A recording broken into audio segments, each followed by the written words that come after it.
Be prepared to face second and third wave of weather change.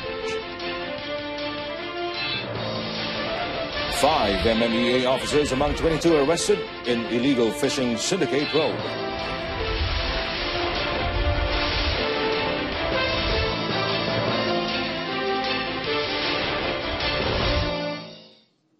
Good afternoon, I'm Amin Carlos and you're watching News on 2. Deputy Prime Minister Dr. Ahmad Zahid Hamidi wants authorities to be fully prepared for evacuation process as the country is expected to face the second and third wave of weather change, which is expected to persist until next February. Well, he stressed that flood victims will be evacuated 3 days before the occurrence of heavy rain or strong winds based on data provided by the Malaysian Meteorological Department.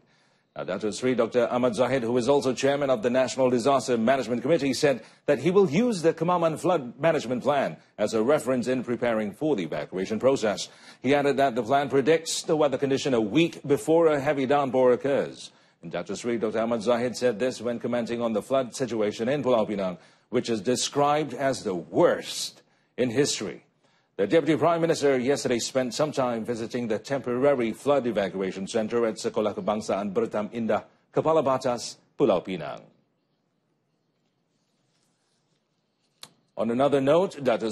Ahmad Zahid expressed his admiration towards the cooperation provided by all quarters in Pulau Pinang and Kedah in facing the flood situation in both states. Now, this includes the Malaysian Armed Forces, the government ministries and several NGOs in taking care of the welfare of the flood victims. Saya kagum kerjasama yang terjalin antara kerajaan negeri dengan kerajaan persekutuan. Dan kita sanggup mengenepikan perbedaan-perbedaan warna politik di kalangan kita. Saya lihat dalam keadaan pelaksanaan bagi membantu mangsa banjir, yang penting bukan matlamat politik. Dr. Ahmad Zahid said this during his visit to the flood evacuation center in Sekolah Kebangsaan Permatang Tok Dik, Padang Serai, Kulim, Kedah. He also presented aid in the form of daily necessities and cash for those affected by the floods.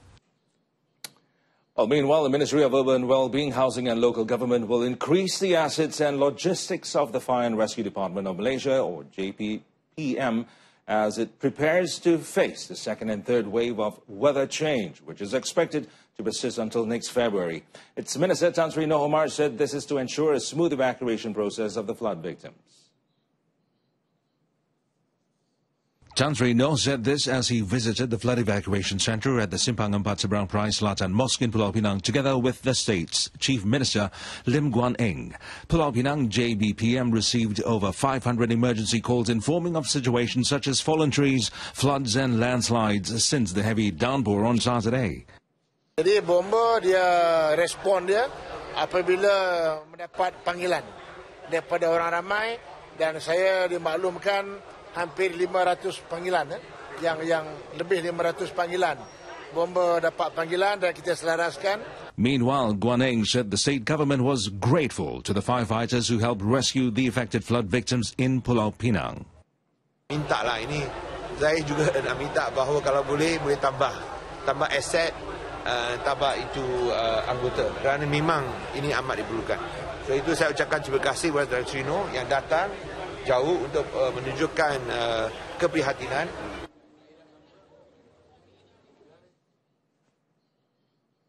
Tellen Compact 4.0, an advisory panel under Tellen Malaysia Berhad, or Tellen, which comprises of 10 major and new industry experts, has been established to assist in the development of the National Future of Work Action Plan.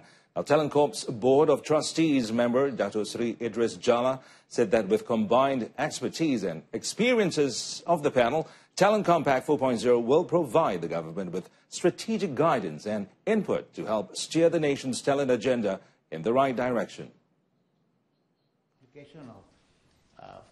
Dr. Sri Idris said that Tellen Compact 4.0 was a timely initiative, as having a future-ready workforce is critical towards ensuring Malaysia succeeds in the competitive marketplace of the future. It is not just about giving input, but we believe that at some point it will become an action-orientated group of people that will come out providing input so that they follow up action. And I believe that when we start doing this, we will then be able to address the issue around the future of work. Dr. Sri Idris said this in a press conference held to announce the establishment of Tellen Compact 4.0 under Tellen Corp.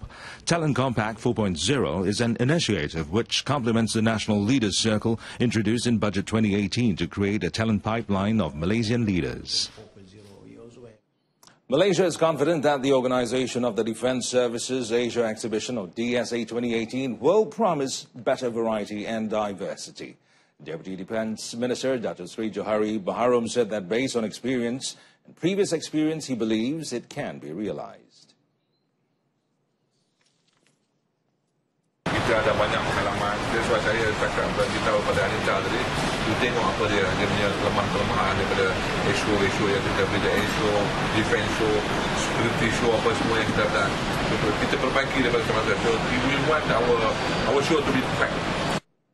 Dr. Sri Johari said this while attending the opening ceremony of the Defence and Safety 2017 exhibition in Bangkok, Thailand. 400 defence industry exhibitors from around the world will be showcasing their products at the Impact Arena Exhibition and Convention Centre until Thursday.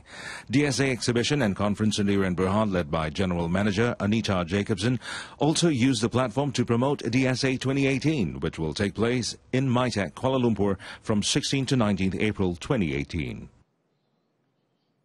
22 individuals, including 5 Malaysian Maritime Enforcement Agency or MMEA officers, were arrested by the Malaysian Anti-Corruption Commission MACC over alleged involvement in an illegal fishing syndicate encroaching on Malaysian waters. And MACC Chief Commissioner Tan Sri Zulkifli Ahmad said the arrests were made during an operation codenamed Ops Armada in a joint operation of MMEA units from Pahang, Terengganu, Sabah and Sarawak.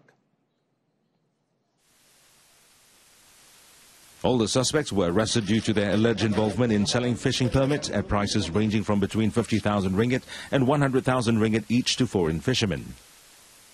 Menggunakan permit nelayan tempatan yang disalahgunakan dengan sedikit bayaran,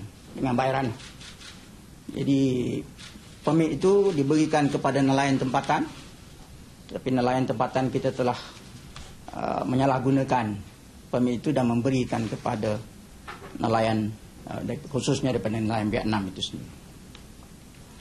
Tan Sri Zulkifli said those arrested comprised 6 civil servants, 5 of whom were MMEA personnel and 1 from the Fisheries Department, 9 local boat operators and middlemen, and 7 Vietnamese nationals, including 2 women, one of whom has the title Dato and is believed to be the mastermind of the syndicate. MACC also seized a total of 1.9 million ringgit and froze 44 bank accounts worth 2 million ringgit. A former police inspector was sentenced to 3 years in prison and fined 15,000 ringgit at the Kota Bharu Sessions Court after being found guilty for accepting a 2,000 ringgit bribe 2 years ago. And Judge Adli Abdul Ghalib handed down the sentence after the accused, P. Kavi Kumar, 27, failed to raise reasonable doubt at the end of the defense case. And according to the charges, he was charged with accepting the bribe from Muhammad Zul Hafizi, Muhammad Zulkifli, and inducement to not take action on a rape case that occurred along Jalan Bukit Bakar, Machang at 6 p.m. on 13th January 2015. 5 people were burnt to death, while a senior citizen suffered 70% burns in a fire involving 4 houses in Sungai Petani, Kedah. The incident occurred in Kampung Baru Sungai Gelugor, Taman Petani Jaya at about 4 a.m. this morning. Umur sudah semati. Umur dalam masih proses penyiasatan kami, tapi kami percaya bahawa seorang kanak-kanak terlibat dalam kebakaran ini berdasarkan kepada saiz mangsa. The 5 victims who perished were 2 children, 1 woman and 2 men. 16 people managed to escape from the 4 burning houses, which was believed to be inhabited by 22 people. 3 engines, 2 EMRS of the Sungai Petani Fire and Rescue Station, along with 20 officers from Tikam Batu Station, were rushed to the scene after receiving a call at 4:11 a.m. today. The rescuers took about 12 minutes to control the fire from spreading further. This news, the government will establish a co-investment fund, or CIF, worth 50 million ringgit from existing grants to be invested in the small and medium enterprises, or SMEs, together with private investors through equity crowdfunding or ECF and peer-to-peer or P2P platforms. And Second Finance Minister Dr. Johari Abdul Ghani said the Securities Commission, or SC, will assist the establishment of the fund, including defining the co-investment criteria for equity and debt financing. Platform ini sangat penting kepada ekosistem of SME ataupun perusahaan kecil dan sederhana, kerana dia memberi peluang kepada semua syarikat-syarikat kecil dan sederhana untuk tap market dekat Malaysia ni dengan pergi ke platform P2P ataupun ECF, equity crowdfunding, supaya mereka dapat mengembangkan perniagaan mereka. He was speaking to the media after officiating the SCXSC Digital Financial Conference 2017 in Kuala Lumpur yesterday. So far, the ECF and Financing P2P has financed 450 business proposals to fulfill the financing needs of micro, small and medium enterprises, or MSME, and generate a total of 50 million ringgit. Non-governmental organization Go Green International Foundation will continue its effort in reducing pollution and global warming with the use of financial technology known as FinTech through digital currency trading. Known as Carbon Token Classic, or CTC, Go Green will provide entrepreneurs involved in green technology the opportunity to generate income when conducting digital currency trading transactions.